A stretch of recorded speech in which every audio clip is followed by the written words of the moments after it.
Good afternoon, everyone. 4 o'clock straight up on the East Coast. It is indeed a Wednesday edition of Middays with Q for this, the 4th of June, 2025. As always, I'm your host, Rich Quinones. We got 2 hours to play with. We'll take up to 6 o'clock straight up as we are trying to get over the hump in the world of sports.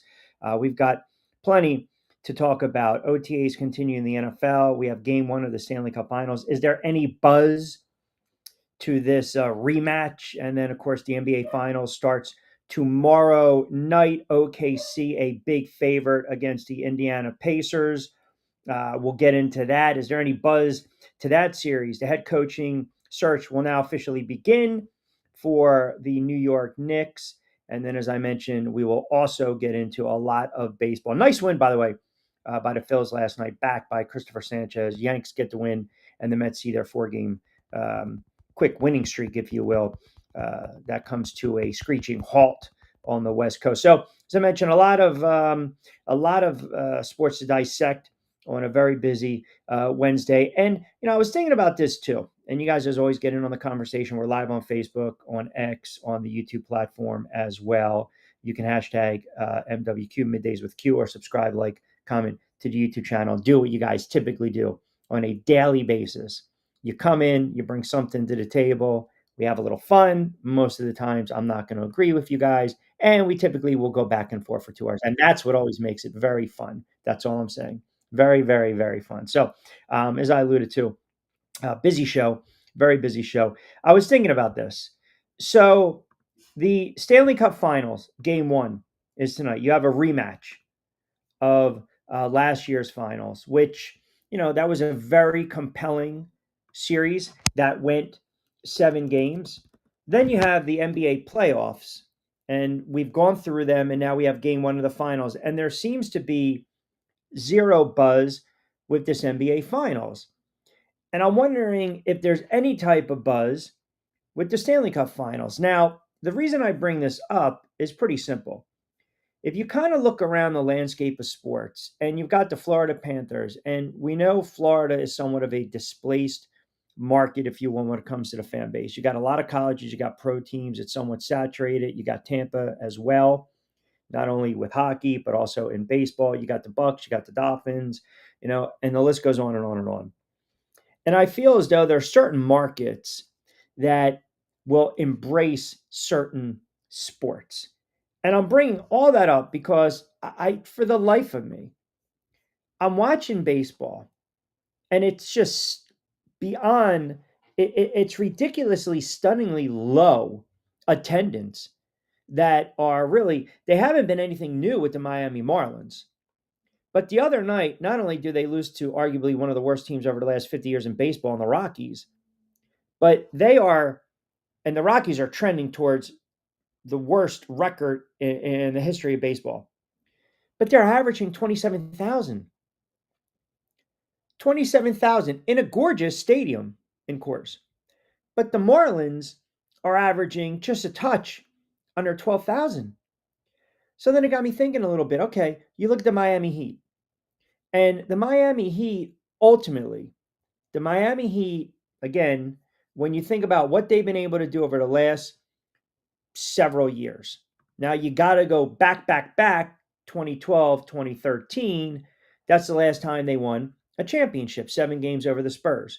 They got back to the finals. Then they missed the playoffs. Then they got back to the playoffs. Then they missed the playoffs. Then they got back to the playoffs. You understand the trend? Then they missed the playoffs. Then they lost to the Lakers in that short series a couple years ago. And they lost in the Eastern Conference Finals. But I feel as though, and then they lost again to Boston, and then they lost to the finals one more time in Denver. I feel as though, like, there are certain markets that can handle certain sports. And I almost get the sense that if you kind of ran the gamut with the Miami Heat and the Marlins don't draw, that pretty much leaves Tampa and Florida in the NHL. And I'll get to the football in a second with Miami and Tampa Bay. And I say all that to say this. If you think about this in a nutshell, right, in a microcosm, I'm going to get to the comments in a moment.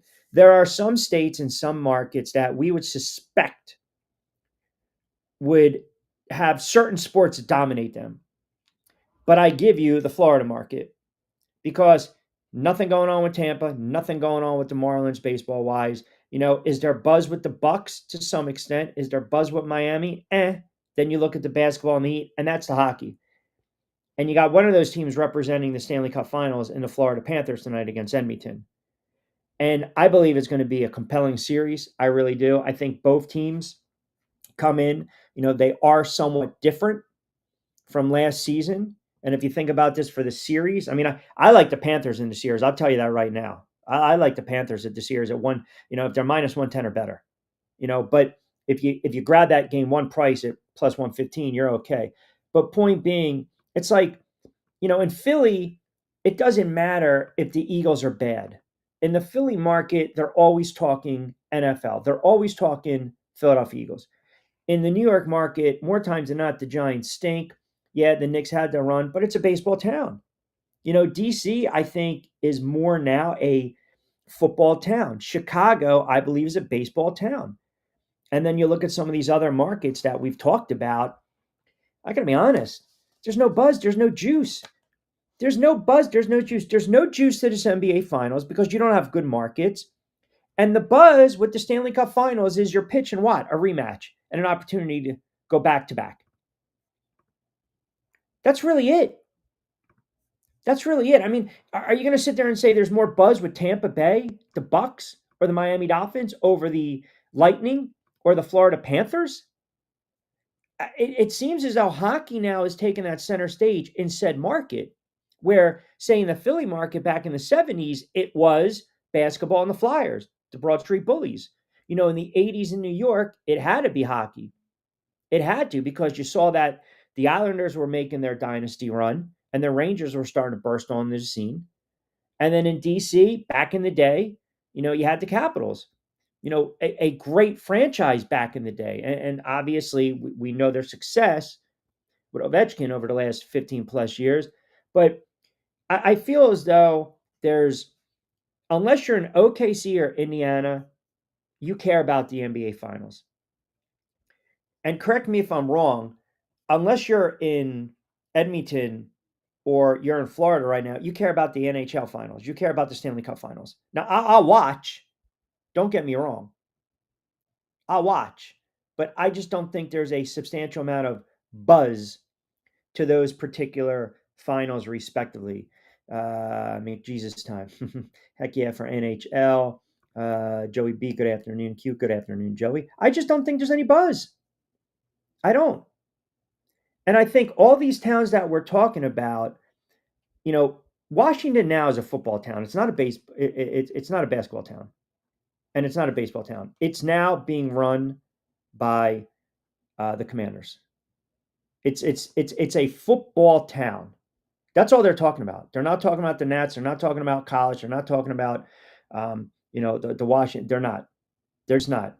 So they know exactly what they're doing. So that market, they've craved the football. Now, Philly is always going to be football. I think New York is baseball. I think Chicago is baseball, the Midwest.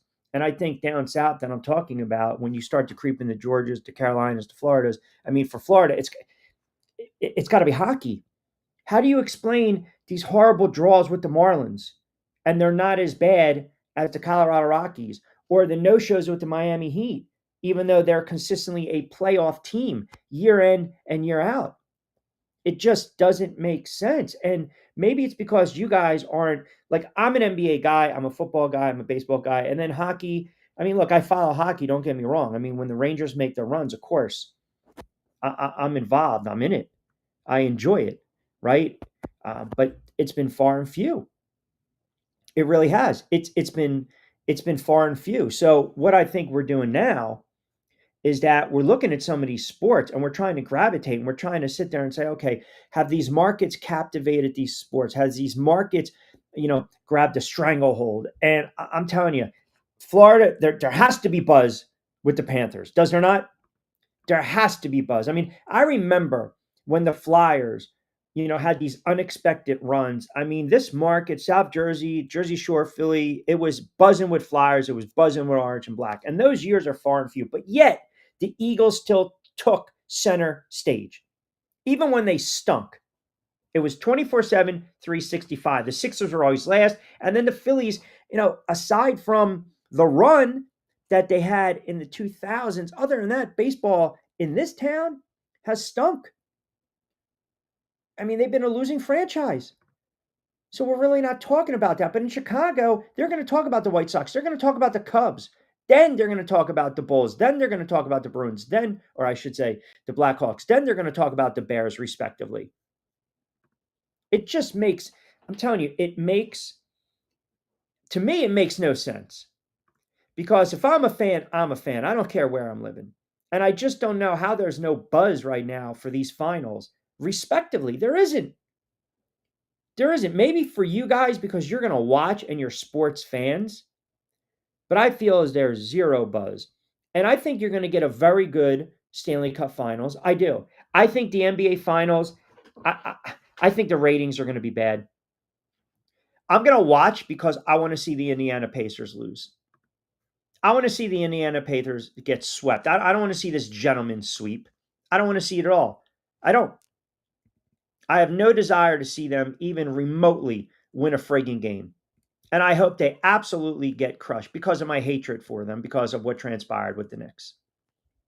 To be fair. Frank actually in Orlando chiming in Q. It's an excellent point you bring up. I mean, I've been down here for 15 to 20 plus years. I'm more of a college fan. I know you've talked about in the past with all these teams down here are certainly saturated, but it is embarrassing that the Rays and the Marlins can't draw. I will be watching pucks tonight. Well, you should be. You should be. It's going to be a hell of a series. I think that's going to be a compelling series. I'll put it up there for you guys right now. And it's pretty simple. Are the Panthers going to repeat? I mean, that's really your storyline, right? You can talk about the rematch. You can talk about Game 7 last year. But, if they repeat, where do we start looking at them? And then do they really – is there buzz now in that market? Do they sit there and say, now it's a hockey town?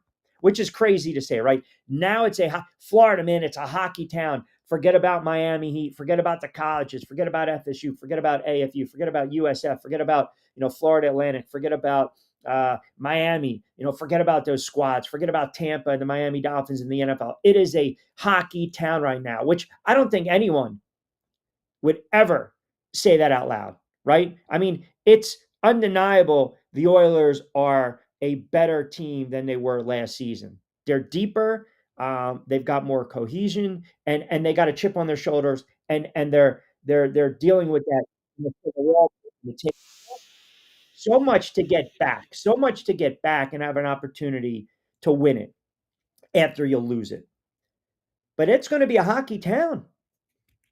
It is going to be a hockey town, and I never thought I would say that ever. Never thought I would say that. DC is a basketball town, but the favorite team is the Commanders. Wizards, G-Town, UMD could rule the city if they got their act together. I always think it's a good point. It's definitely Commanders. The Wizards, I mean, look, if you were in the late 70s and the 80s when it was, the Bullets, right, and Wes Unseld, that's a different story. Washington has always been a football town, even when they weren't good, because those years that they were bad, people were still going to the games. I will say that. They were still going to the games. And if you recall, all the runs that they had, think about that. When they were winning the Super Bowls in the 80s and then the 90s, I mean, you had a couple of strike-shortened seasons. They were still, RFK back in the day when they were the, quote, forgive me, the Redskins, they were packing those stadiums. They were packing every Sunday. And then obviously Daniel Snyder, and we know about the toxicity, and you needed to change a culture. And now they bring in the right coaching staff.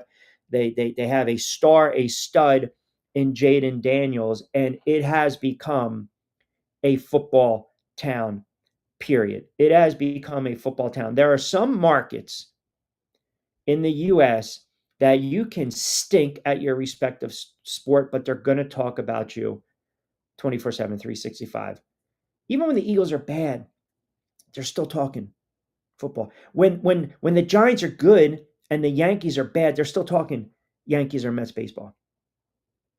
They're still talking. Now, those are bigger markets. We know that. You got multiple teams. You got a lot of teams. You got a lot of opportunities. But for these other smaller markets, if the Florida Panthers go on and win it again, and you guys can, you know, sit there and we can have the conversation. Are they going to be a dynasty? This, that, the other thing. We talked a little bit about that, and we also mentioned it's been a very long time since a team from Canada has won the Stanley Cup. But if they win, then that market it should rightfully now be a hockey town, a hockey market, because they're winning. They've shown you they are proven winners, unlike some of these other markets. Sorry, chimes in. Q, you're right. There's no buzz to the NBA Finals. I have no desire to watch it. OKC, Indiana, hard pass. Yeah, that's for a lot of people. NHL, NBA have become snooze fest. McDavid is awesome, and I'm going to have every game on just in case he has a crazy goal. Now, if let's just say, hmm, if if Golden State and the Knicks were in the NBA Finals, or let's just say the Lakers and the Knicks, or the Lakers and the Celtics. A little more buzz, a little more juice. You know, LeBron, Lakers, last run. Here we go. Curry getting older, last run. You know, you got Boston trying to repeat, healthy Tatum. You know, you got the Knicks trying to win it for the first time since 73. Is there any buzz? I think it has to do with the teams.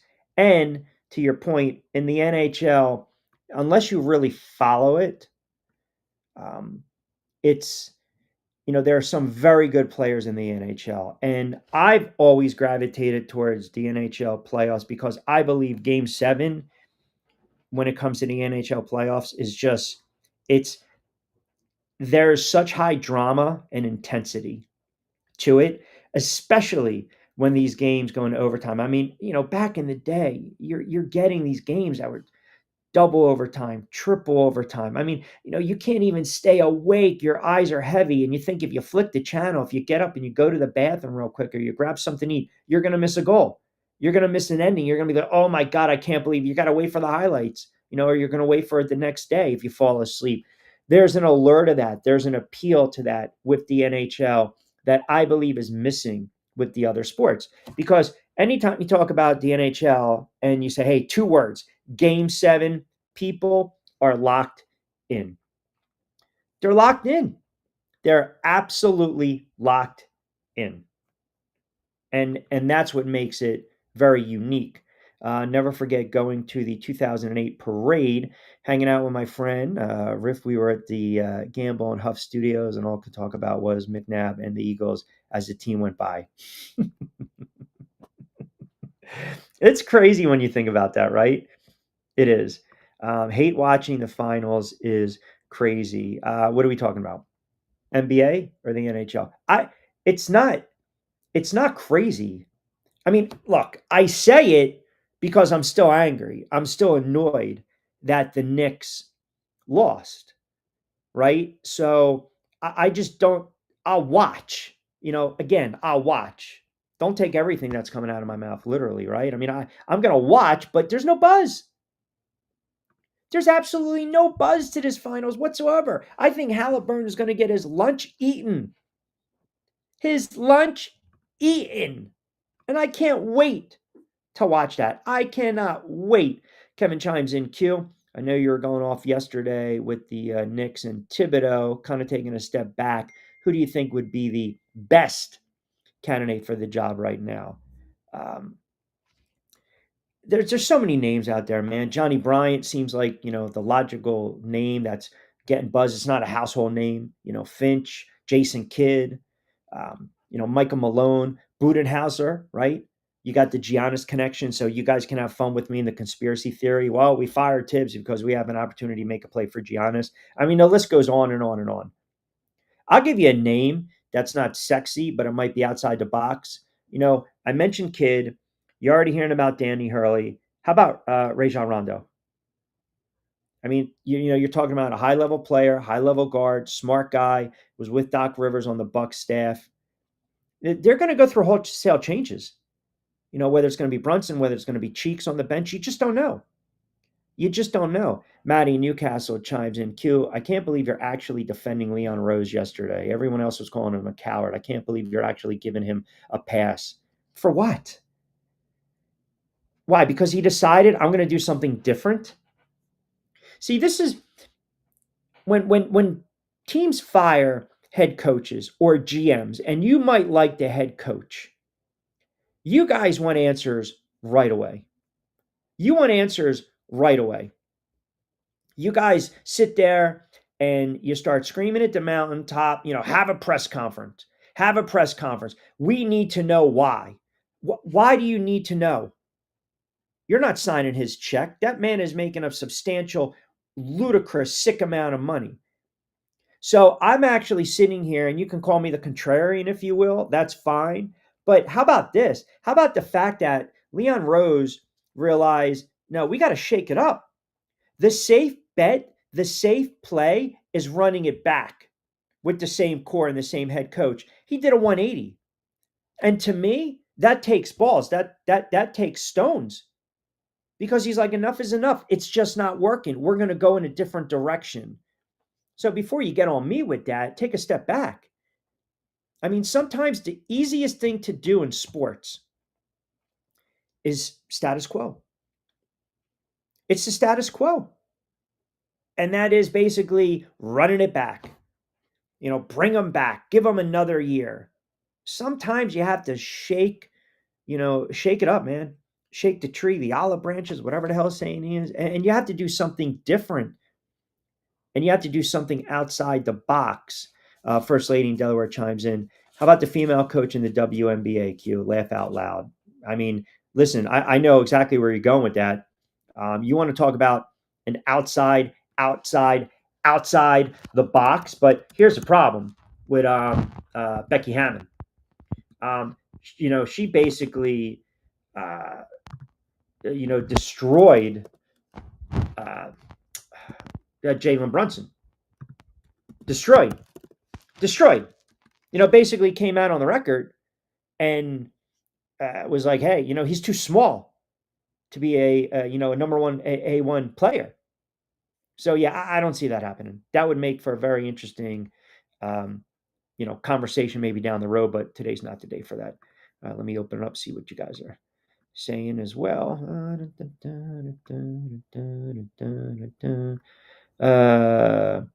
You forget how popular G-Town was in the 80s, Riverson, who has an ear to the street in D.C.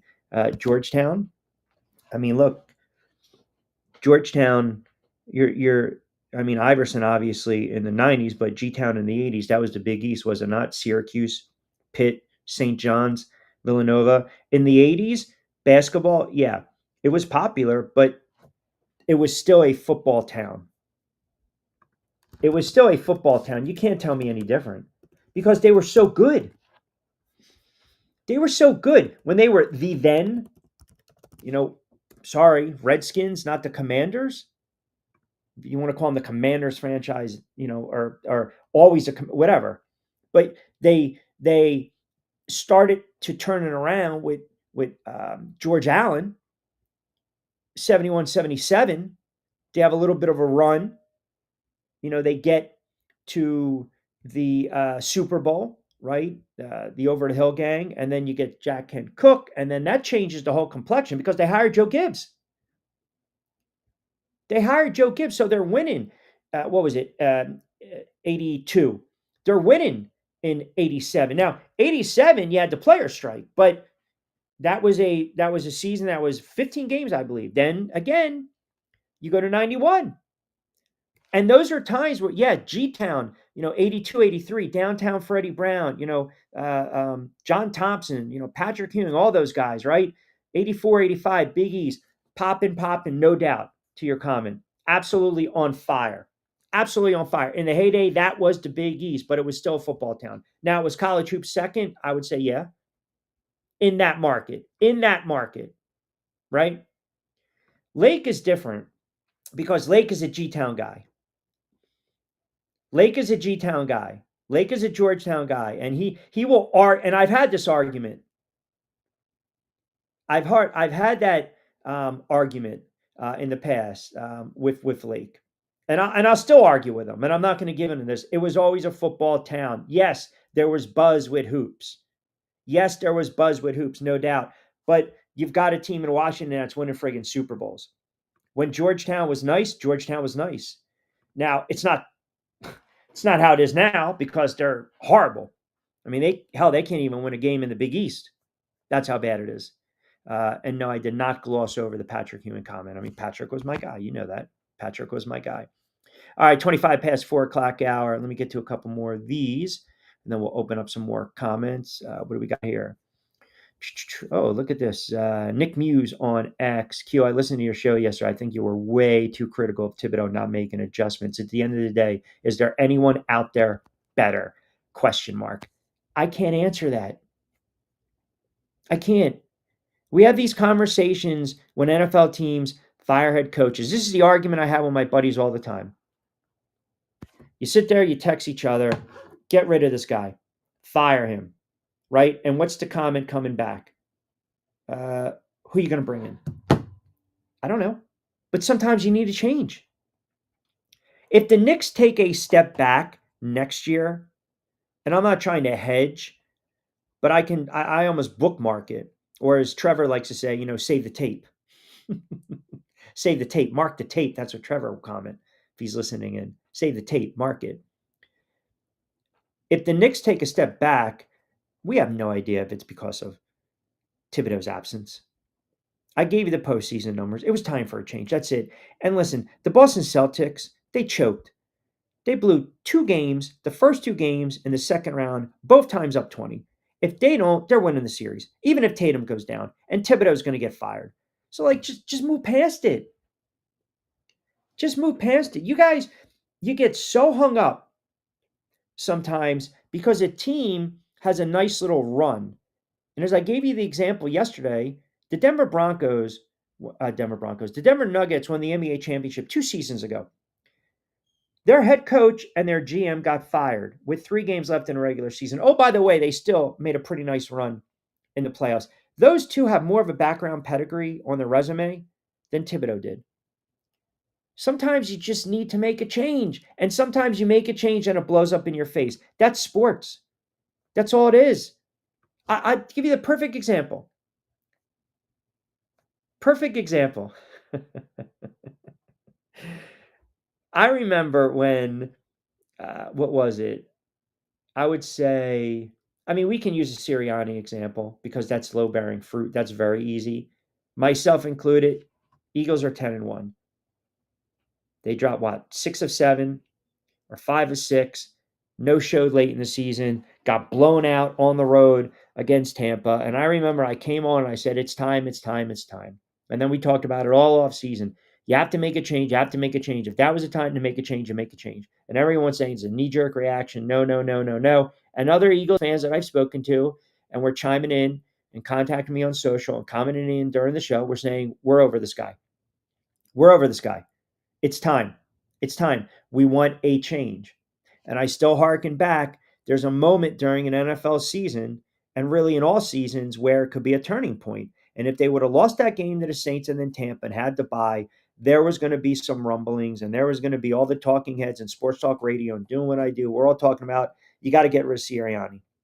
You just can't let this slide continue. You can't have it bridge the previous season into this one. Well, they stuck with him. And they went on a run and he won a Super Bowl. And I was proven big time wrong. Egg on the face. He gets an extension. He's a Super Bowl winning head coach. There are times where you don't have to have the knee-jerk reaction. There are times when you have to take a step back. But there are other times, i.e. Urban Meyer and the debacle with Jacksonville, Doug Peterson, the debacle in Jacksonville, Chip Kelly, the debacle with the Eagles, Shermer, McAdoo, Joe Judge, the debacle with the Giants, where you have to just say it ends now. Now, I can already see the comments coming in, again, apples and oranges, right? I see it already, apples and oranges. Chris and Wilmington chiming in. Q, you're talking about coaches that were very sporadic, didn't win anything, as opposed to a guy in Tibbs that had a very great run. I understand that. But all I'm saying is when you have GMs and you have owners in place, the decision makers, right? The guys that ultimately sign your check, write out your check, allow you to cash your check and get paid. They have the final say, period. They have the final say. So if you're a Knicks fan and you believe that Leon Rose had his fingerprints all over this, so be it. If you believe Dolan did, so be it. I don't believe that's the case. I think this was all Leon Rose. Remember, again, who these guys, when you're talking about agents and then executives and who's repping who and the players and your head coaches and you've got connections, you're already looking ahead. You're already looking ahead. They don't make that move unless they believe there is a guy or person in place that they are going to try to hire ASAP. And they should take their time. And in the NBA, you're allowed to go outside the box. You can go outside the box and get a guy that maybe hasn't won before. Look, Pat Riley and Phil Jackson, those two are arguably the two greatest or top 5 all-time great head coaches. It doesn't necessarily mean that when they become executives, like Dolan messed up, the whole Isaiah Thomas nonsense and Phil Jackson who just stole money. But you're not going to retread and bring those guys back. Not at this stage of the game or the Van Gundys. Like, do something different. Go younger. Maybe if you sit there and you see that there's a player like a Rondo or a former player like Kidd. Hell, everyone was saying Doc Rivers is going to be the next great head coach. Doc Rivers stinks. There's a reason this man's been, a nomad, jumping all over the place. But everyone wants the sexy name. You don't have to gravitate towards that. You don't. When the Eagles hired Andy Reid, nobody heard of Andy Reid, and he flipped the script on the franchise. He flipped the script on the franchise, and he gave it credibility. And now look at Andy Reid. I heard someone message me the other day talking about head coaches in the NFL. And I have to pull up the exact, exchange, but I guess it was, he's done more now with Kansas City because my response was Andy Reid. And we're looking at the Super Bowls, yes, but the Philadelphia Eagles were not relevant. They weren't. They just weren't. When Andy Reid came, and if you remember too, and I remember I had this argument with guys, and this is probably back in, I want to see, it had to be, 99 is when they drafted McNabb. They went 3-13 in 98. So they drafted McNabb. And I remember his first action, I was covering that game, it was against the Giants in New York. And Doug Peterson was the quarterback. But I think it was right around the Ray Rhodes stuff. And I remember it was a very hot topic at the time because a lot of people felt that Ray Rhodes was given a raw deal.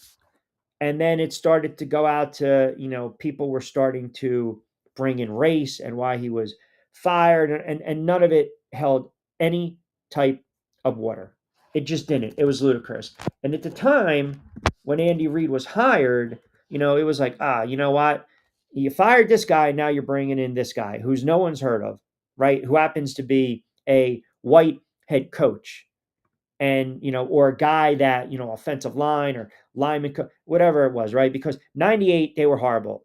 They went 3-13, and that was under Ray Rhodes' regime. Now, when Andy Reid got hired in 99, they improved by 2 games. It was the very next season he took that jump. Point is, nobody heard of Andy Reid prior to that. Nobody did. And don't even pretend like you did. But he took the franchise from being irrelevant to relevant. And consistently in the playoffs and consistently turning around and going to NFC championships. Look, yeah, people say, oh, he's a tight ends coach and then a quarterback coach with Green Bay. Unless you were a savant, that's how you knew him. So sometimes, again, you can turn around and you can go with the guy that's not the sexy choice. That's all. That's all. And there's nothing wrong with that. And yes, that's a great point. Yeah. And that helps. Does it not? Chicken or the egg, Brady or Belichick. When you have great talent, it makes it that much more easy to win. I was never a fan of Doc Rivers. Never, never, never, never a fan of Doc Rivers. I always thought he was a overrated guy. Pickle Juice game, 2000. Yep. And you know the funny thing about that? So the Pickle Juice game, that's when they started off the season with what? If you remember, it was a ballsy call. They started off the season with an onside kick. That's how crazy, and that set the tone for that season. It set the tone for the season, and I remember because I'm doing radio in Ohio, and I'm like, okay, my Giants are looking pretty good. Eagles beat the Cowboys 41-14, and then they got humbled the next week because the Giants beat them by I think 20. I think it was 33-17, 33-18. But if you remember that season, they won 11 games, right? They started to turn it around, and that's the tone setting, and that's when, to your point, um, Andy Reid arrived. Correct. That's when Andy Reid arrived, and it took a little bit. He set the tone, but when they started to go to those playoffs and win divisions and get to the NFC championships, he was an unknown commodity. That's my point.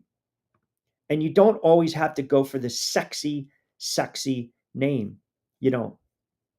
All right, 36 past 4 o'clock hour. I know I trailed off a little bit with that, with reading some of the comments. But so we got NHL Stanley Cup Finals game one, little preview. We'll give you some betting nuggets. Got a little baseball. Here's another thing to kind of ponder, right, with baseball, especially in my area, Yanks, Mets, Baltimore, the Phillies. Is Sanchez now starting to become that ace in the hole for the Philadelphia Phillies? He pitched well again last night. We're talking about Luzardo, we're talking about Wheeler, talking about Nola, and then you got Christopher Sanchez, who won again, gave him a quality start. We'll dive into a little baseball, but your predictions, Stanley Cup Finals, game one, how do you see it playing out? You think the Panthers can repeat? If they do we now sit there and say that market has to be a hockey town? So we'll get into that a little bit as well. Keep the comments coming. We'll take you up to 6 o'clock straight up. Quick timeout. We'll come back on the other side. And I promise I will not play the music. I promise you that.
I just let it play out for you guys.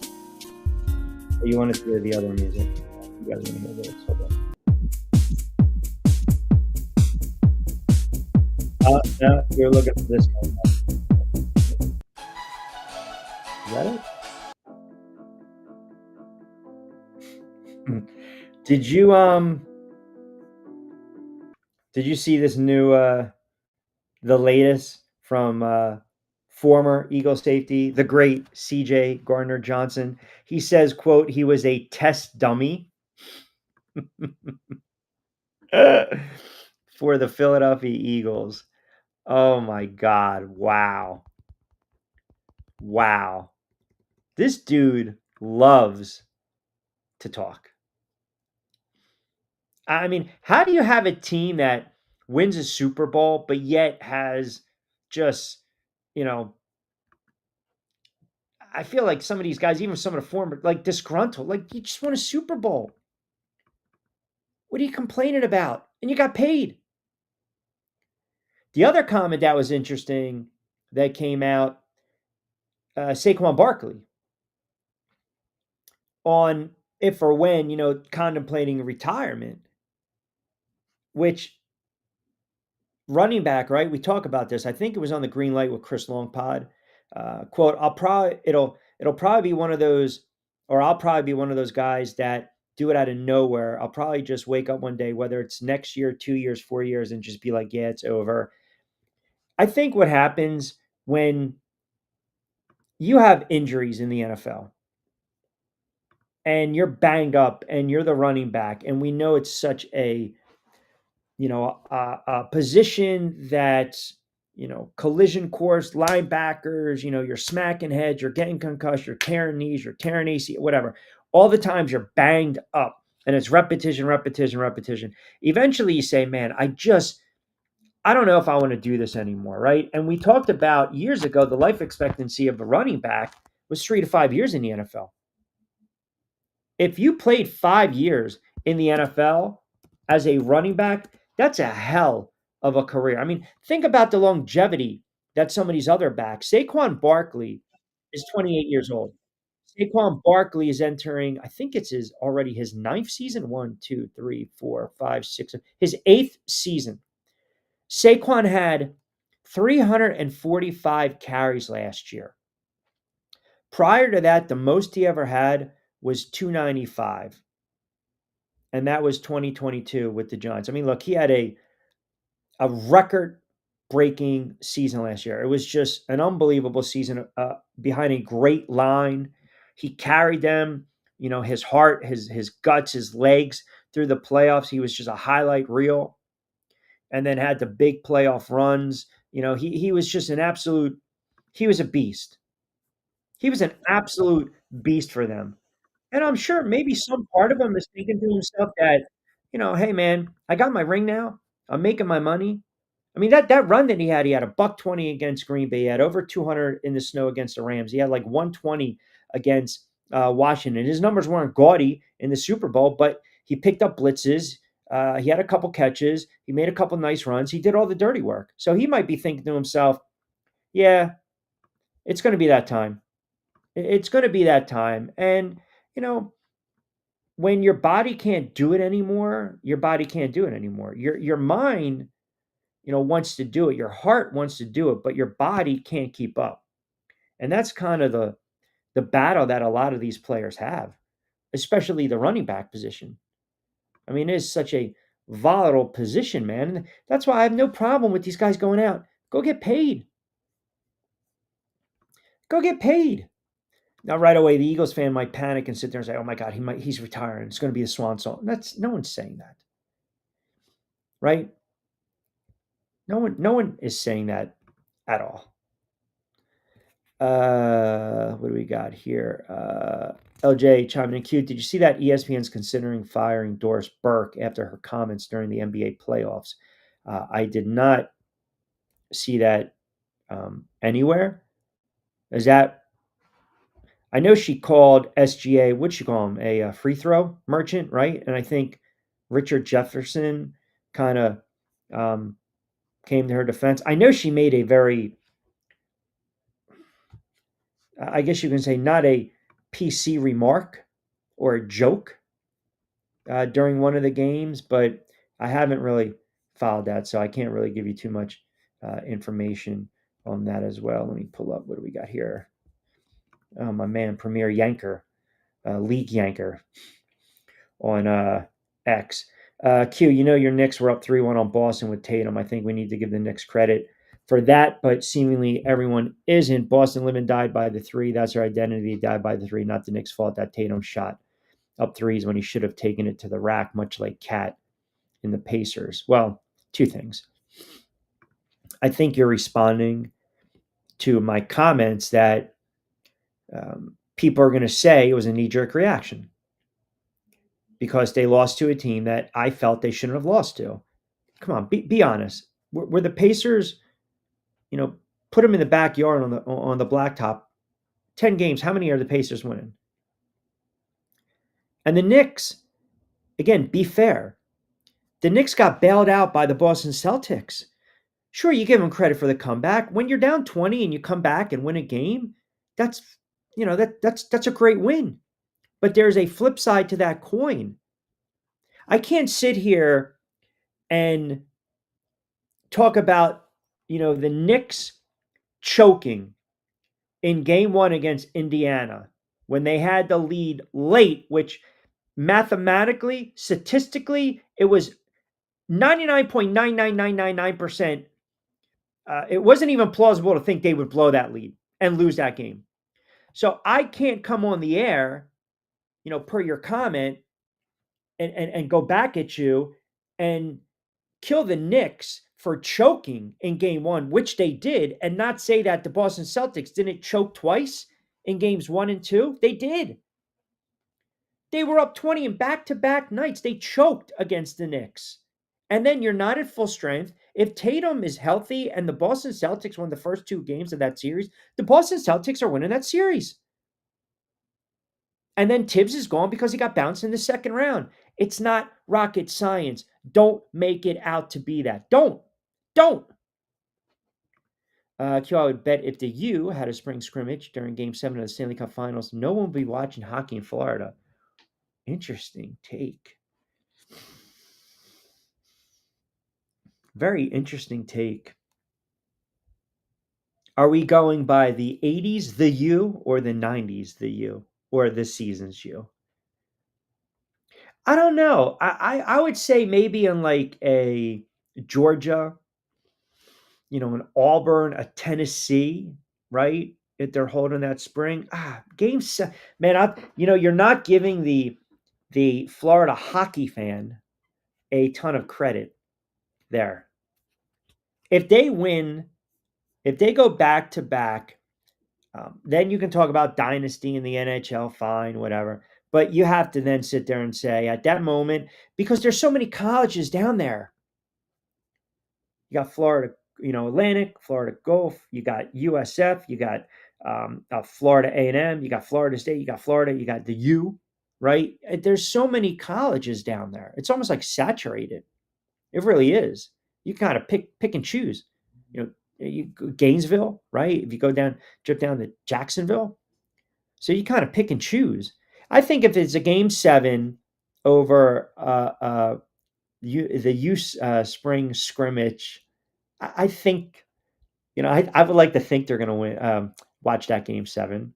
It is a great, it's a very good question that you kind of posed. Matty B chimes in. Q, did you see already? There's an issue with Seattle kind of scoffing if Darnold is going to be the guy. No. Just stop. Now, see what it is. You're getting on me that I'm a Sam Darnold guy, slinging Sammy Darnold. I saw exactly what you saw. I heard the comments from Mike McDonald.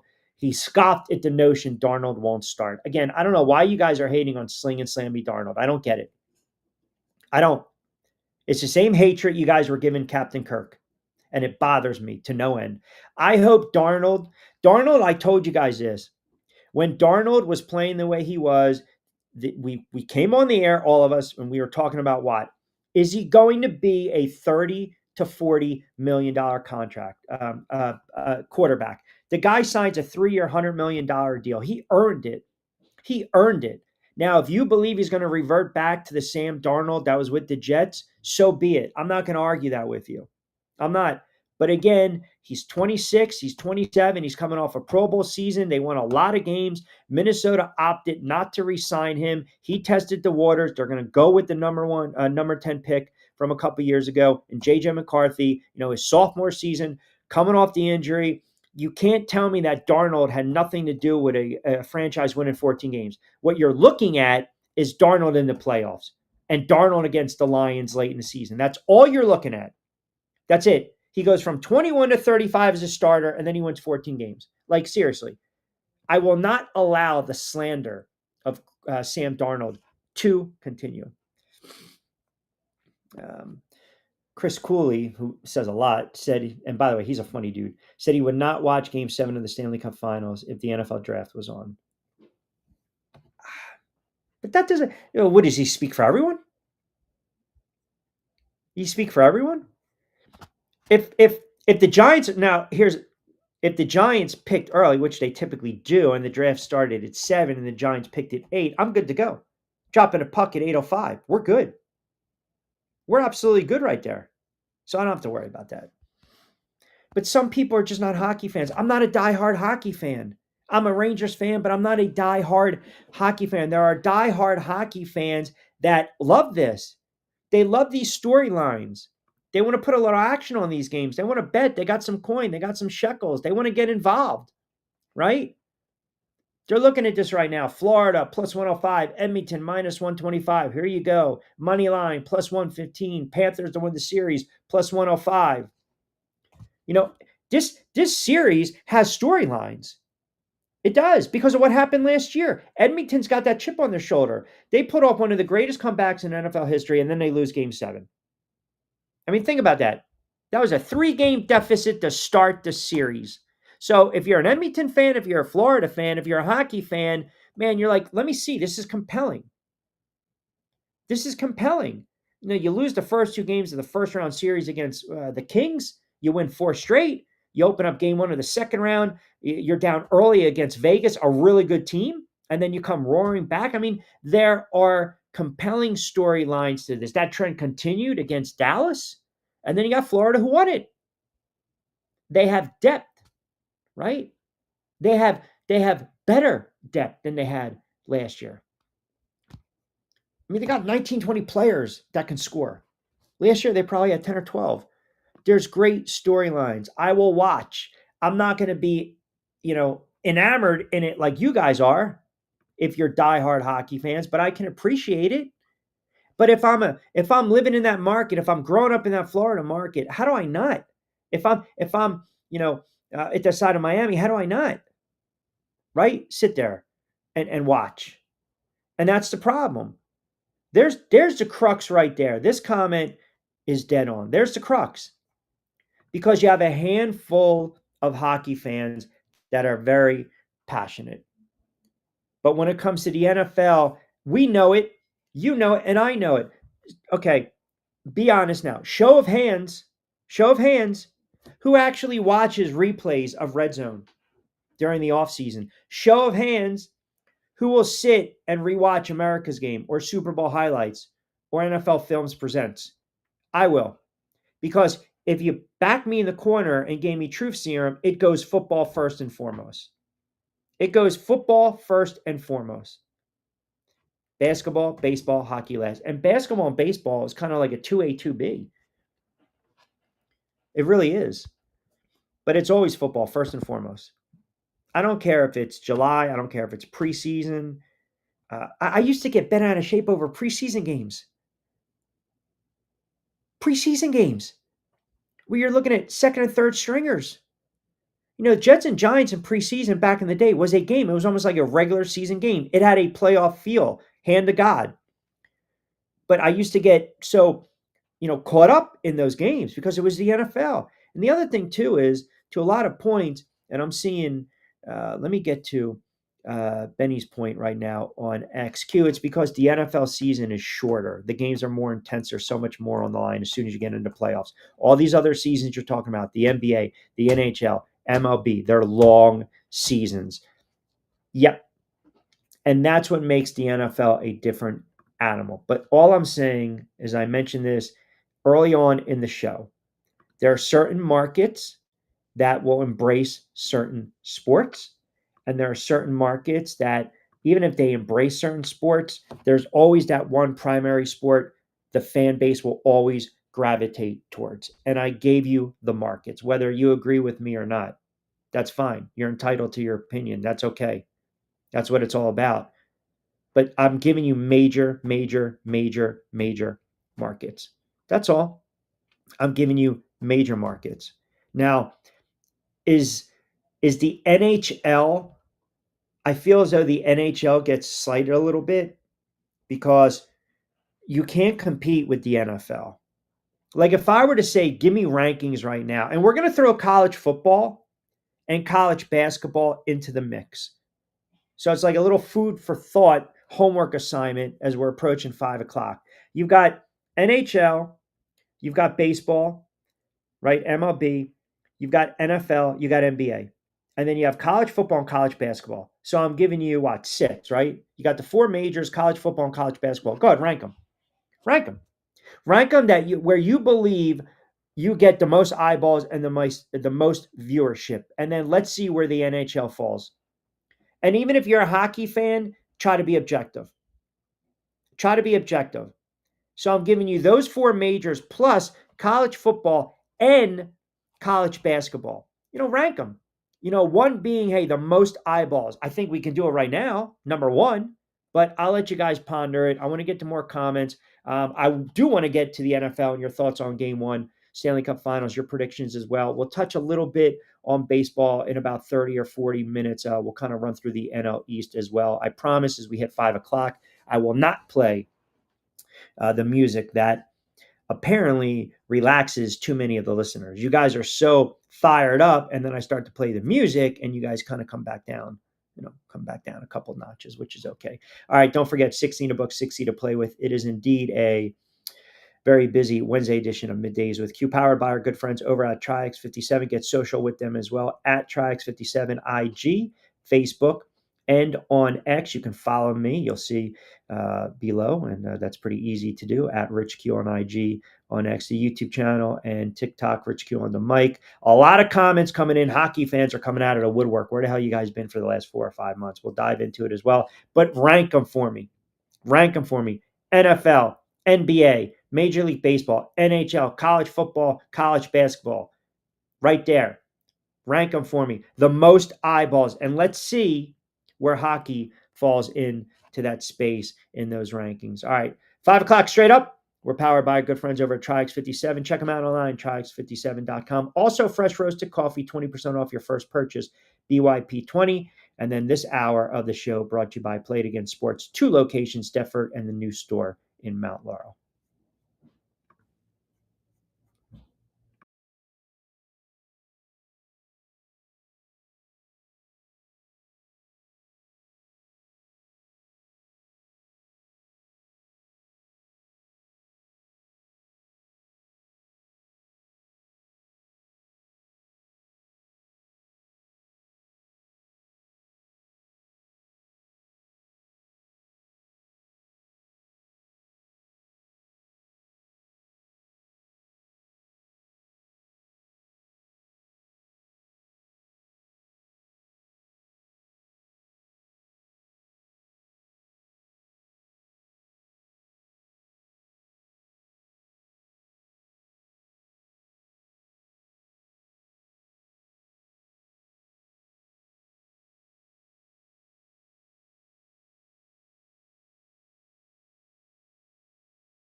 I'm not gonna lie, not really feeling the music. We're gonna have to do something about that. Might have to talk to Angel, the man behind the glass. Eventually, the man behind the glass. We believe we might get a little incredible champion Hermano sighting. Lloyd Vance will probably jump on tomorrow. I'll talk a little NFL. Jonathan Marshall on the NBA. Let me get to some of these comments. So just to reiterate, I said if we're looking at the eyeballs, right? And again, we'll take you up to 6 on a Wednesday edition of Middays with Q. Rich Quinones here. Always appreciate you guys chiming in. If you rank the eyeballs, right? NFL is always going to be king. Now go from there. You're going to go college football, college hoops, NBA, MLB. And I'm already seeing guys chime in and ranking them. I mean, NHL seems to be kind of dead last. Dead last. But I think if you're in the right market, then that's a different story. If you're in the right market, then you're going to attract eyeballs. That's all I'm saying. You're going to attract eyeballs. Let me get to a couple more comments.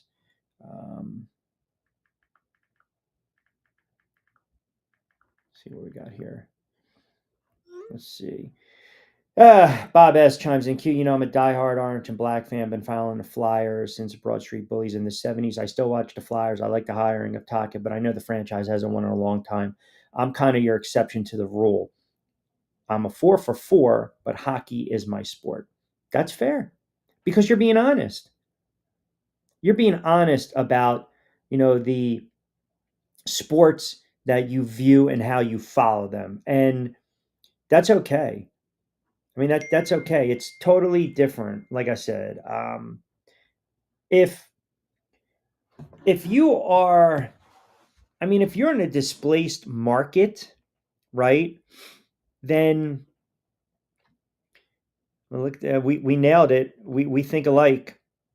NFL, college basketball, college football, MLB, NBA, NHL. Yeah. And I wonder why that is. I mean, the NFL we established, it's a monster of a league. No one, you just can't compete with the NFL. I don't care. No one will ever be able to compete with the NFL. The NFL, even if it shrunk to 12 games, 14 games, you can't compete. It's not going to. We know that.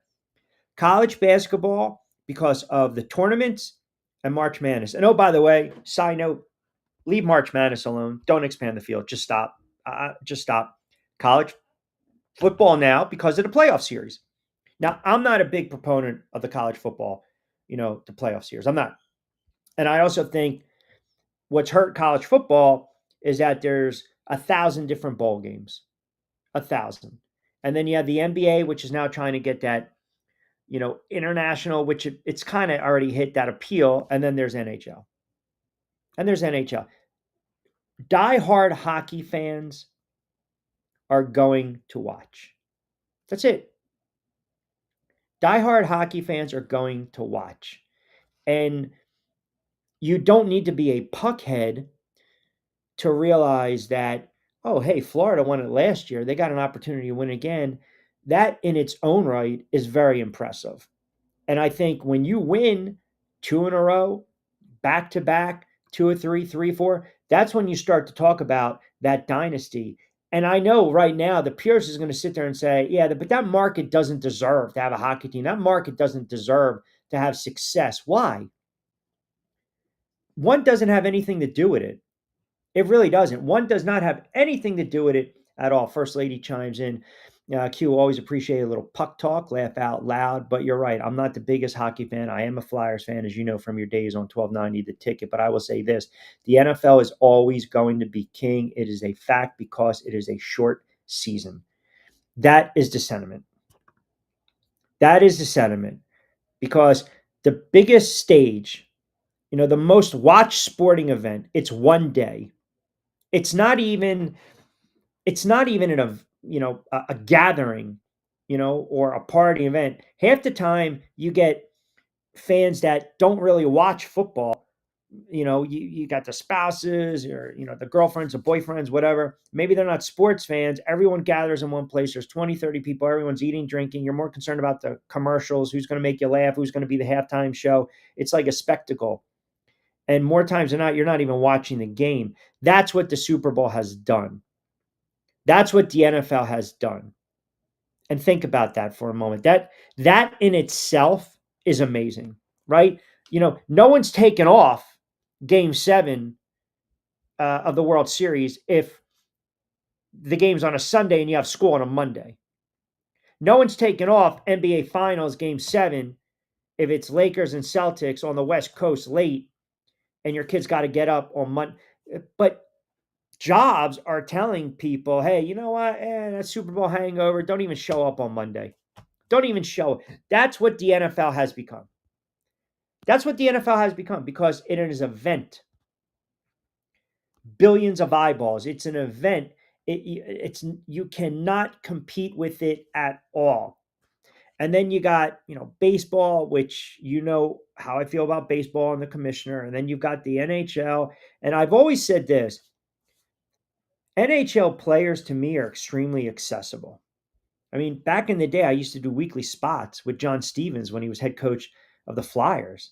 I mean, always accessible. Hockey players are accessible because they don't get a lot of love. They don't get a ton of exposure. They don't. So they like coming on, talking hockey, talking stories, right? And they appreciate the game. They appreciate the history of the game. Now, as far as these Canadian teams, I mean, they've been getting dog walked. They've been getting dog walked when you're talking about the Stanley Cup Finals. So that's another storyline as well for Edmonton. So again, I'll watch. I think right now the odds, if you think about this, for the Smythe Trophy, it's got to be. I mean, I don't even have to look. It's got to be McDavid, does it not? I mean, how do you not? How can it not? He's got to be the favorite, Connor McDavid. You know what's crazy? he This kid wins the award last year, and they lost 7.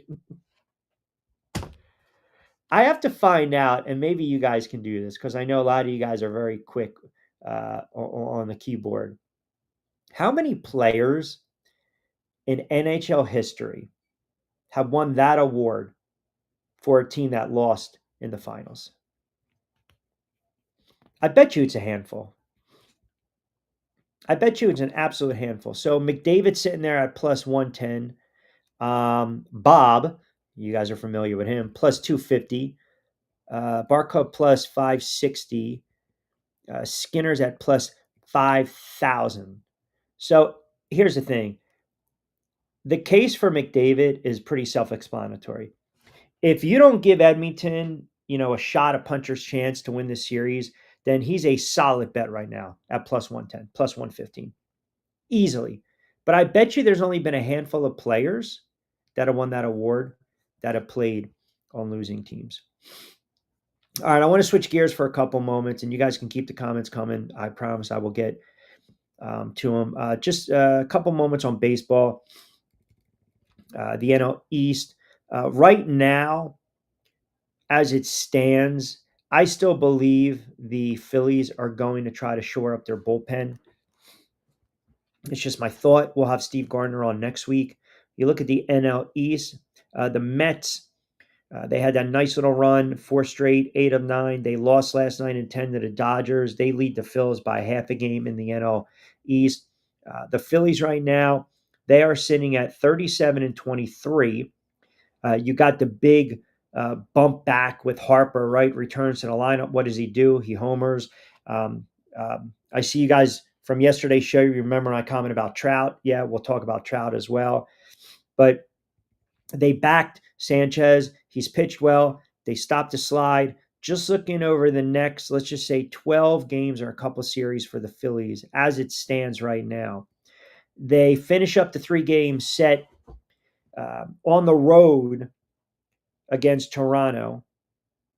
And I think Luzardo most likely should be on the hill tomorrow. That'll be the closeout game, game 3. They go for 3 to Pittsburgh. They come back home for Chicago for 3. Toronto, a little quirk right there with the schedule. Toronto, then 4. They should be able to feast upon Miami. And then this is where it gets interesting for the Phillies. And this is where I always say, here's that line, right, where you're going to see where a team is at. June 20th, they have 3 games against the Mets. Then they have 3 games against Houston. Then they have 3 games against Atlanta. And then 3 games against San Diego. That's a tough little stretch right there for the Fightins. Now, I think, listen, their offense, I don't get as concerned as others do with their offense. It's the bullpen that would scare me a little bit. That's going to be the bugaboo. I mean, you look at their offense right now. I know they're plus 27. The Mets offense has been red hot. But if you're a Mets fan, you're not confident in this regard. You're still waiting for Soto to wake up. You really are. You're waiting for Juan Soto to wake up. And I know on the surface, you look at his numbers and you're like, oh, if he was any other player. He's not. He's not. He's not any other player. And when is there going to be that cause for concern? Now, last night, yes, has a home run. A couple nights ago against a bad Colorado team, had a home run. Prior to that, his bat's been pretty awful. He had 2 home runs against very bad Colorado pitching. So if you're a Mets fan, that's something that concerns me a little bit. It really does. Because you're paying him a substantial amount of money and he's just tight. He's tight. He's pressing. Chicago's gotten off to a really nice start in the Central. That I don't think it's a surprise because, again, you start to look at these teams that have really solid records on the road. That tells you they have pitching. And they're 19-11. They have solid pitching. St. Louis is only 5 back. The Dodgers and the Padres, I just sense, look, Colorado's bad. Arizona's not going to have the magic they had a couple seasons ago. And then San Francisco is very hit or miss. They can score, but their pitching is an issue as well. It's going to be the Padres and the Dodgers in the NL West. And the trade deadline in baseball is right around the corner. And this kind of leads me to this. So the other day on the air, I mentioned Mike Trout. And you guys know I'm a huge Mike Trout fan. I think Mike Trout is a Hall of Famer. I had an opportunity, not even knowing at the time, I was calling a couple of his games for a religious AM station in Cumberland County when he was playing for Millville, high school games. Had no idea so many scouts were there and you find out who the kid is. And I've always followed his career. And aside from, him and Ohtani together, he's been the face. He's been the face of the Angels. He was also the face of baseball for a long time. And the argument is, it's Trout against the field. As long as he's healthy, he can win the AL MVP. Now, the injuries have derailed the latter part of his career. I still think he's a Hall of Famer. I think the kid was well on his way to 500 home runs. Doesn't appear to be that way. But now, what do you do with Trout?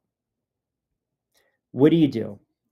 Do you blow up the roster if you're the Angels? And for the Phillies, I know it's been a pipe dream, right? I know it's been a pipe dream. I mean, look, the Angels just had to stick their reliever who's making $33 million back on the IL, and he threw just 15 pitches. So you've got some low points as always, and I believe they are going to be sellers at the trade deadline. Now, with all that being said, would they move a beloved player? Would they move Mike Trout? Because he's been red hot since that return. He's come off the IL. You want some consistency for him to turn that corner and get his 130-something odd games in. If they sell in July, you got Jansen, who's probably going to net you some good prospects, but what about Trout?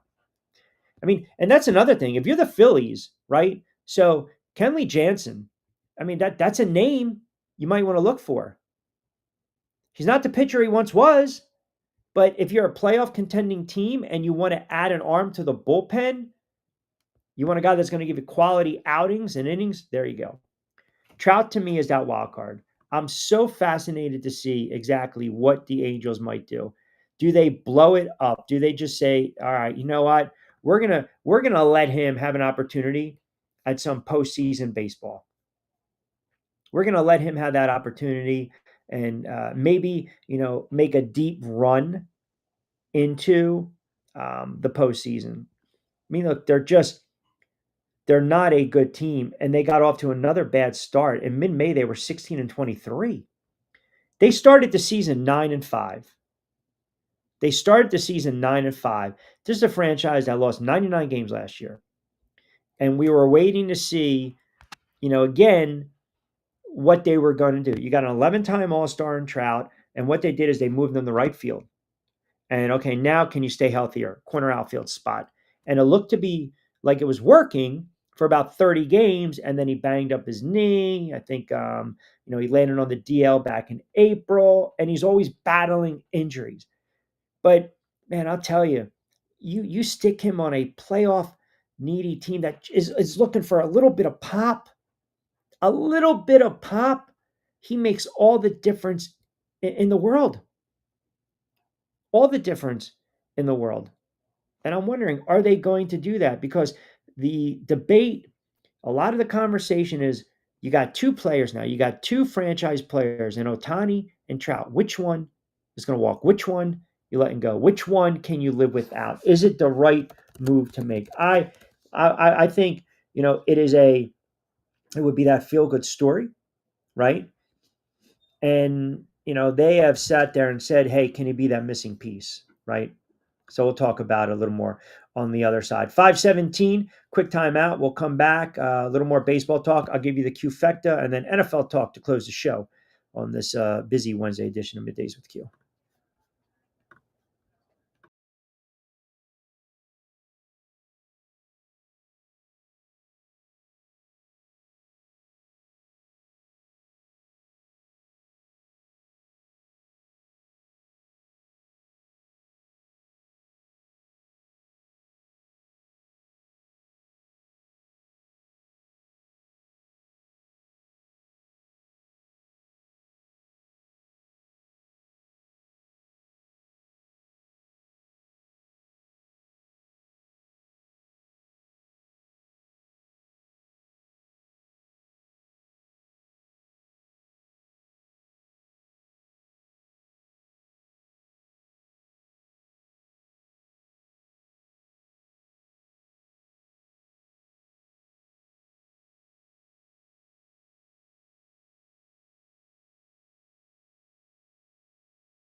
All right, 5:20 on a Wednesday. We'll take up to 6 o'clock straight up. I want to get to some of these comments on Facebook and X as well.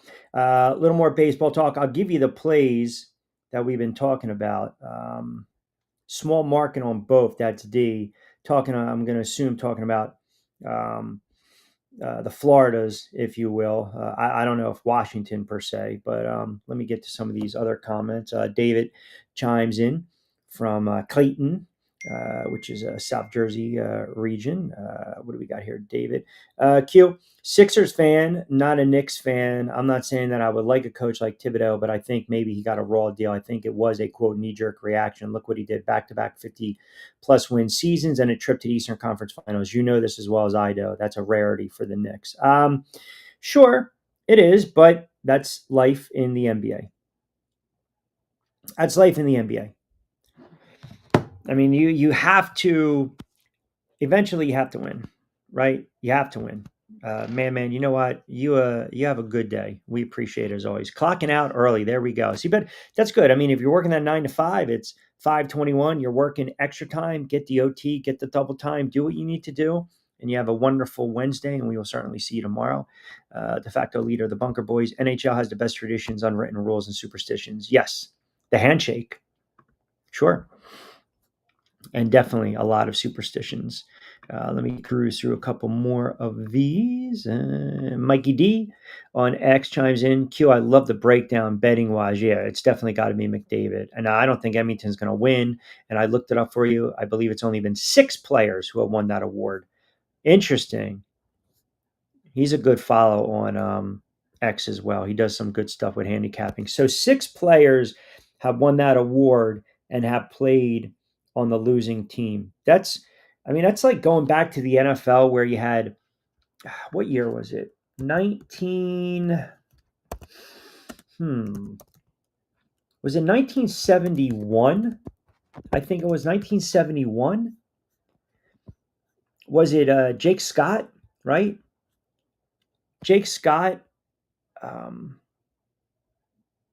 he was what year was it? I'm trying to think. He was with the Dolphins in 72, and that's when they beat Washington. I'm trying to say the only MVP. Oh man, I can't believe I'm actually having a freeze right now. What year was it? Only NFL MVP.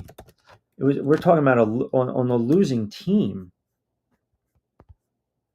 Who was it? Was it Chuck Howley? You know what? It might have been. I'm not going to say right church, wrong pew, but it might have been Chuck Howley with Dallas. And that's the Super Bowl they lost 69-70. They lost to the Baltimore Colts. That was on the field goal, Jim Turner. So it might have been. So that's beyond a rarity in the NFL. And NHL, it's obviously a rarity as well. What do we got here? Jody in Summers Point chiming in. Tom S in Summers Point. Let me get to Tommy S. Q, you know me as a diehard Flyers fan. I'm pumped about the Tocchet signing. What do you think? The old boy comes home again and they can win? As far as the market and your comments on that, I think Florida is a horrible market for horrible sports. So I told you this a couple weeks ago. There was a little rumbling from a pretty good source of mine that Tocchet was the leader in the clubhouse to take the Flyers job. I kind of thought it was a no-brainer, right? I mean, you're talking about a player that had a lot of success with the franchise. They've been so hit or miss. Flyers fans are generational fans. Flyers fans that you talk to now that are in their 40s or their 50s or their 60s, they will hearken back to the 70s. They will hearken back to the 70s. I mean, to this day, some of my older cousins who are Flyers fans still sit there, and when I see them, the occasional, you have those, those gatherings here and there once every couple of years. You see cousins and relatives you haven't seen in a long time. They always come up to me and say, Bobby Nystrom was offsides. I mean, they go back, right? They go back. And you're talking about a player in Tocchet that played for the franchise. He had 2 stints with them. 84, 85, played all the way up to 91, 92, cup of coffee with Pittsburgh, then the Kings, then the Bruins, then Capitals, then Phoenix, and then back to the Flyers. So, great career. Great career. Is it harder to come back home and play for a franchise where you were a great player, or is it harder to come back home and coach a franchise when you were a great player there? So I always think there's expectations. I always think there's expectations. I don't care what the sport is. If you're a former player and you have um, a wonderful track record and resume with said franchise, and you come back and now all of a sudden you're going to be the coach, there's always pressure on you. We've gone down this road before. We've seen it. There's always pressure. So again, you know, it's just one of these situations where you just have to have the pieces in place. You have to have the pieces in place. Teams in the NHL, you can turn it around. You can turn it around. I think, NHL, NBA, you just need that extra player. When you look at the Flyers right now, you look at the Cates contract, you look at their future outlook. I'm not going to blow smoke, but the kid Cates is what, 26? So they locked him up for the next couple of years. He's going to be a 30-year-old unrestricted free agent. So you have some contracts there where you're maneuvering a little bit. I mean, Tocchet wants to keep these guys. He wants to keep them together. He knows, okay, how can I have one of the most prolific checking lines in hockey again? And that's why he's brought in. That's why he's brought in. Because I think he's going to be able to make those changes. I really do. And it's going to be interesting.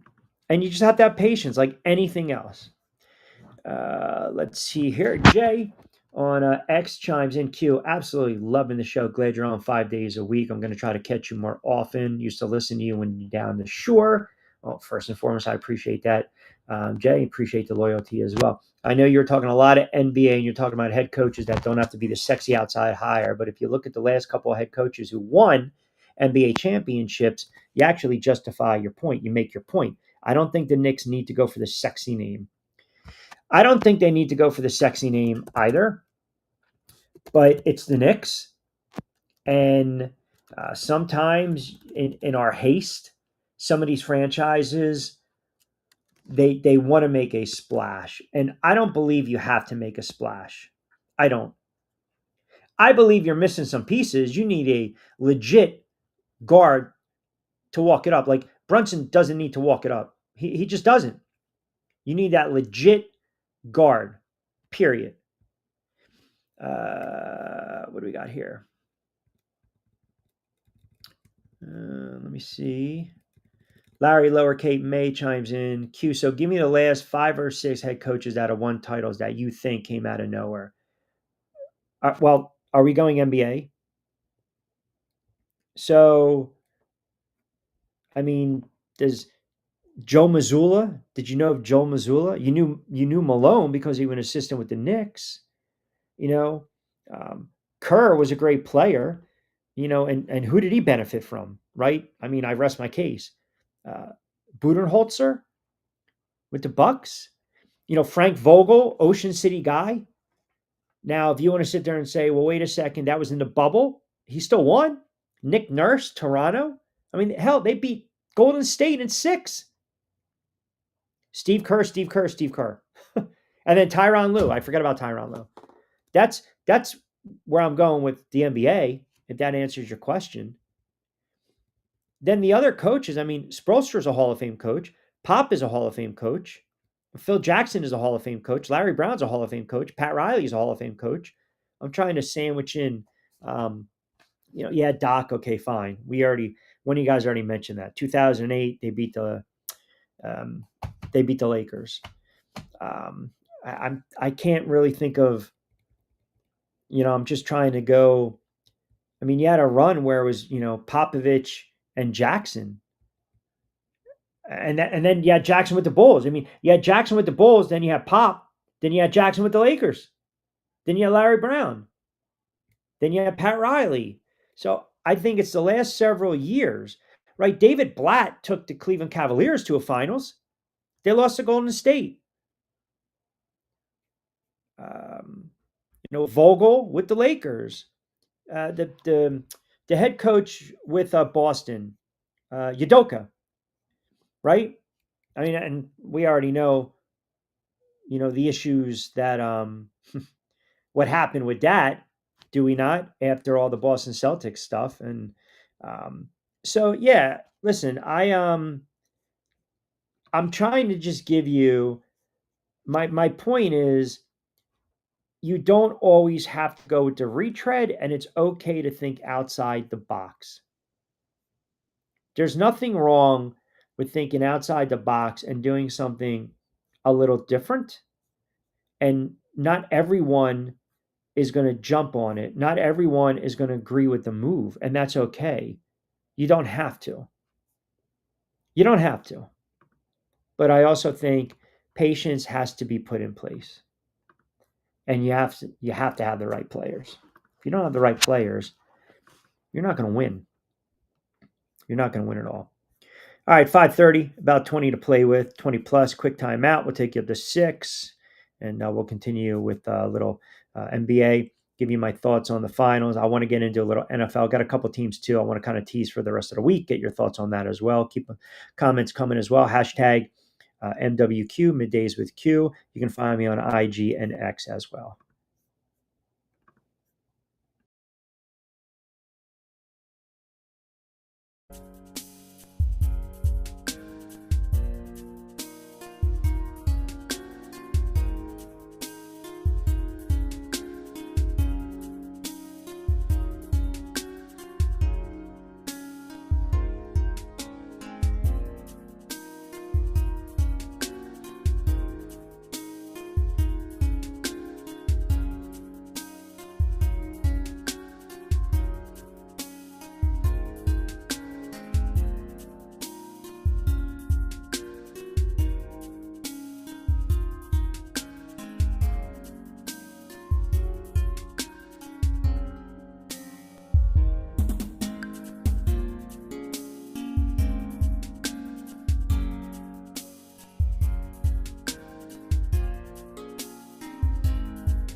All right, 5:34. Got about 20 to play with. We'll take up the Scott straight up. Don't forget tomorrow, Lloyd Vance, Jonathan Marshall on Friday show, Steve Gardner on baseball.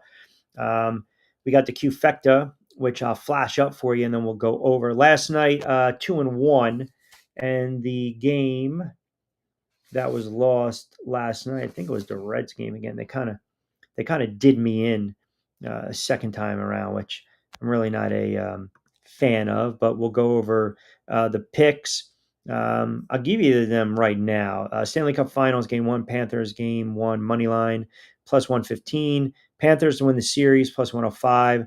I'll go with the Mets, plus 125 on the money line over the Dodgers.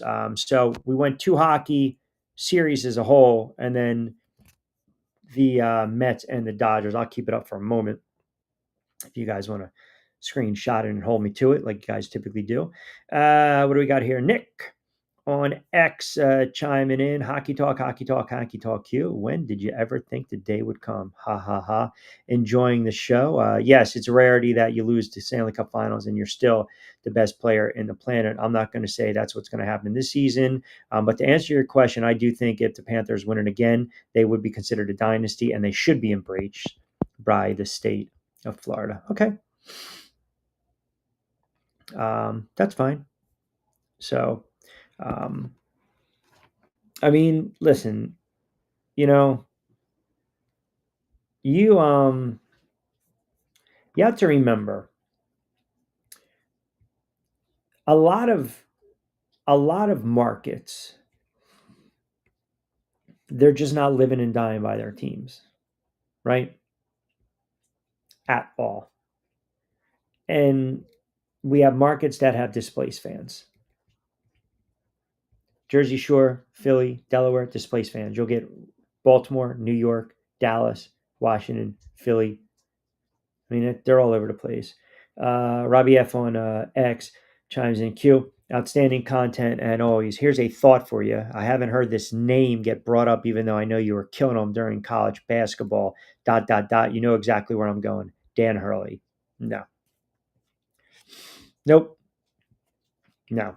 From what I was reading too, Hurley has zero interest in the head coaching vacancy of the Knicks. Jay Wright is not going to leave the $1,000 suits, the big payday, and just the comfortability of that chair breaking down the games. He's not doing it. And why should he? Why should he? I don't think he should. Wildlife Nick fan on X. Rich, got to take a little umbrage with you telling Carl Anthony Towns soft the other day. He really was trying his best. He was banged up. He was battered and bruised in that Pacer series. I know you hate the fact that he's always shooting from perimeter. You sound a little too old school. It's a new NBA, Rich. You got to get with the times. You're allowed to shoot threes. You don't always have to have the fanny quote, as you say, on the low block. I think he's a great player, and he's getting a bad rap.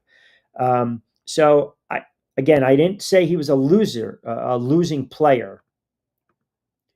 I felt at times, yeah, he was soft in the series. And maybe it's because I do call a lot of basketball games for different leagues and different levels, semi pro, a lot of stuff down south, obviously in our backyard. But I've seen enough where these guys in these games I'm calling, they played overseas, they played in the NBA, they played high level college. And it still annoys me when you're that size and you want to pull the trigger from the perimeter. I mean, that's you listen, there's one Joker. Period. There's one Joker. And everyone's trying to beat him. And Embiid can't and Cat can't. They just can't. Tommy T in North Jersey, Jackson chiming in. Q, did you hear the comments by your boy Patino? Quote, Tibbs is a great defensive coach who was handcuffed by 7.5 basketball players. I'm a huge Patino guy. I'm a huge Patino guy. Yes, I've always loved Rick Pitino. I mean, going back to Providence, I was always a Patino guy. I love when he was with the Knicks, and didn't work out with the Celtics. Now it's St. John's, my squad. Listen, coaches are going to back coaches. And I'm not going to tell you that he wasn't a great defensive coach. What I'm going to say is you have to know when to make adjustments. It's not fair if I'm going to kill guys like Doc Rivers or Brett Brown or Kerr at times or Spoelstra because they're not adjusting or adapting or stopping runs or shuffling the lineups appropriately, knowing when to pull the trigger, knowing when to bench a guy, when to sit a guy, when to have a guy get his fanny off the bench and into the game, right? Know what kind of defensive alignments to run or coming out of the break. I don't need to see inbound passes get turnovers. I don't need to see the fact that every time the Knicks had a layup, the Pacers went right down the floor. Who's to blame for that? That's got to fall on the head coach. It's the NBA, Players League. Players play, coaches coach. You don't get rid of the player, you get rid of the coach. I cannot be any more clear about that. I can't. I really can't. Ben Chimes back in Q. Who do you really think I had in it? Leon Rose or James Dolan? I think it was Rose. I think Leon Rose had his hands all over this. All over this. And as much as people want to rip him, um, it took guts to not want to run it back. And James Dolan had to, sign off on it. He had to back the move. Coaches, like in the NFL, coach cuts a player, he goes to the GM. You're not really going to the owner. But when you're talking about getting rid of head coach, that's a GM's decision. The owner's got to back it. Or if both are going, that's all on the owner. So everyone's talking about the Knicks going back-to-back 50-win seasons, Eastern Conference Finals appearance, first time since 2000. I was giddy. I was ready. Here we go. You beat Detroit. You get by the Boston Celtics. You get by the Celtics with no Tatum. And then you just chuck up, just throw up all over the place game one against the Pacers. And the series was over. And that sealed his fate. And Leon Rose couldn't accept that. He couldn't. And Dolan backed the move. So you can sit there and listen to all these talking heads, and I know Russo and Francesa are going back and forth. Who had a hand? Who didn't have a hand? At this point, it doesn't matter. You can't unring the bell. The move is done. It's done. So you can thank the coach. He's a great coach. We wish you the best of luck. And don't give me, well, then why'd you fire him? Because sometimes a new voice needs to be heard. Andy Reid's last game as Philadelphia Eagles coach, the Giants put up 42. They beat him 42-7. The players quit on Andy Reid. You knew he was done in Philly. It ran its course. And Andy Reid was very successful in Philadelphia. NFC Championship games, playoff wins, Super Bowl appearance, 4 straight NFC Championships appearances, finally getting over the hump. It just ran its course. I know it's apples and oranges, but sometimes it is what it is. The cupboard is bare. Now he's with Kansas City, Hall of Fame coach. And I'm not saying Tibbs can't be that guy, but it's not the right fit. And the one thing that I really caution the fan is don't throw back at me, well, how do you get rid of a guy when you have your most successful stretch in more than 20 years? Because it's sports. That's why. It's sports. So you look at the regular season win total, 226, 174, but then look at the playoffs. Look at the postseason. That's where you earn your money. It's in the postseason. I just don't believe, ultimately, and you guys again got on me because you thought I was just harping on this. I don't believe he really trusted his bench. Now, again, who assembled it? Who put it together? We know how that works. But I don't believe he truly trusted his bench. And I believe he ran a lot of the starters into the ground. No one is suggesting he can't coach. He did well with the Bulls. He did well with the Timberwolves. He's done great with the Knicks. It is just time for a new voice. That's all. And for those that are killing me, that are NBA fans, all I'll say is insert Thibodeau into your spot right now. Would you take him over your current coach? And if you say no, then again, that is kind of, you're making my case for me. The Knicks need work. They need work. You finished 2 wins shy of the NBA Finals appearance, and I'm telling you, I feel it's going to be a dramatic offseason for the Knicks. They need depth, period. They need depth. And you're talking about guys that were playing minutes, Hart, Bridges, OG, Brunson, Karl Anthony Towns. They were 1st, 3rd, 5th, 14th, 20th, respectively. You're talking minutes played. Can't have it. You can't. And that's just horrible. You're running these guys. By the time they get to May to June, they're gassed. Now, are you going to trade one of your starters to find that piece? Everyone's thinking about Giannis. That's the sweepstakes, right? Giannis. You gave up a lot to get Bridges. You gave up a lot. 4 unprotected first, an unprotected first-round pick. top 4 protected first round pick. For Bridges, who had his moments, especially in the Celtics series, but I always felt he was afraid to go to the rim. He was settling for too many bunnies and jump shots. Same thing with Josh Hart. Drive the lane and he wants to dish, go right to the bucket. He wouldn't do it. He was tentative. He didn't have confidence in his game. So he had to submit and take a step back and say, hey, I'll come off the bench. So I want a coach that knows how to develop, not only the starters, but a full rotation. That's what I want. A deep rotation, a full rotation, because you need it in today's NBA. You do. You do. C chimes in, Q, how come they haven't addressed firing Thibodeau? I can't answer that. I can't. I'm sure eventually Rose will speak to the media, or there'll be, a statement comes out. A statement already came out. But don't get it twisted. Don't get it twisted. It is a players' league, and you have to win. I mean, that's just any sport. You have to win. You got to be productive, and you get to a certain point, and if I can't get you past that point, then maybe someone else comes in and they do, and there's nothing wrong with that. All right, 5:46 last time out. We'll close things out. We'll take it up to 6 o'clock. Hang tight.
All right, got about 20 to play with. About 12 to play with.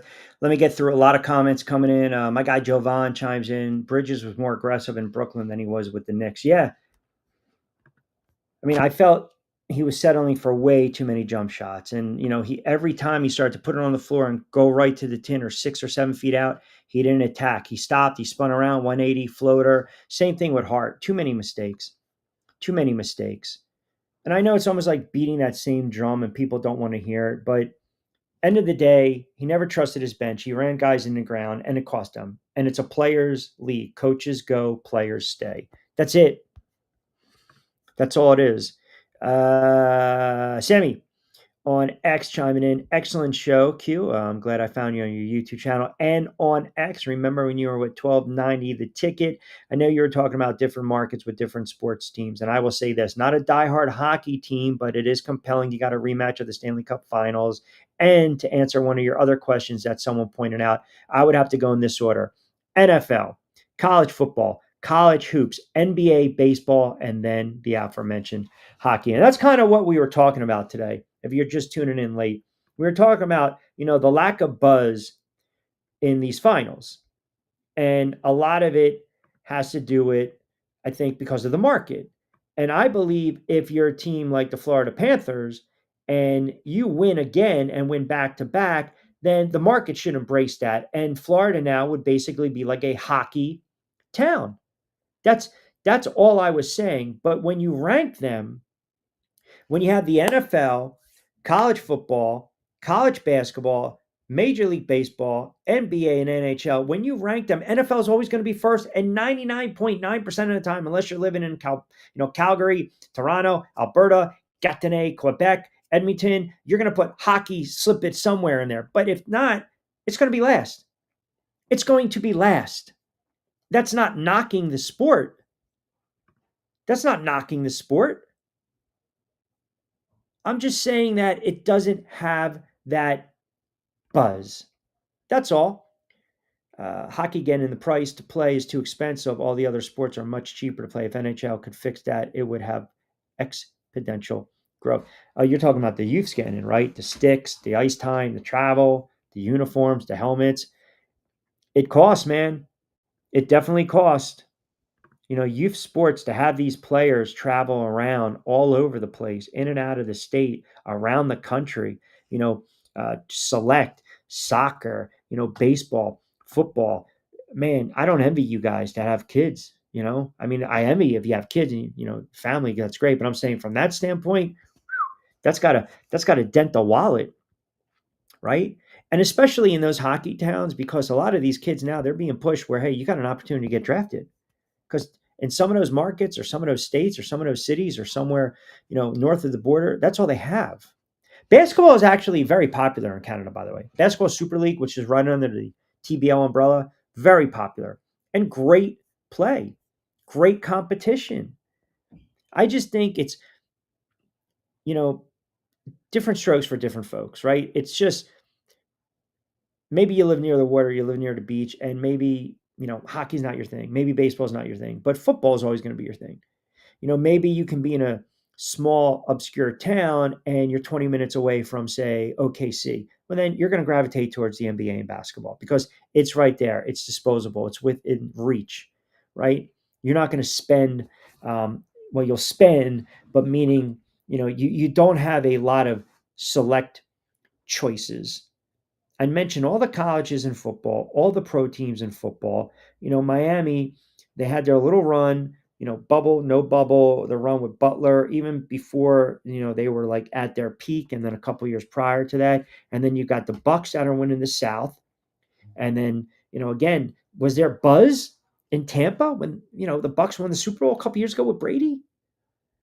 I think the storyline was Brady, it wore off. And remember, too, that was also COVID year, which kind of just shrunk everything. It killed the juice and momentum for everyone. Rays, Marlins, I gave you the attendance.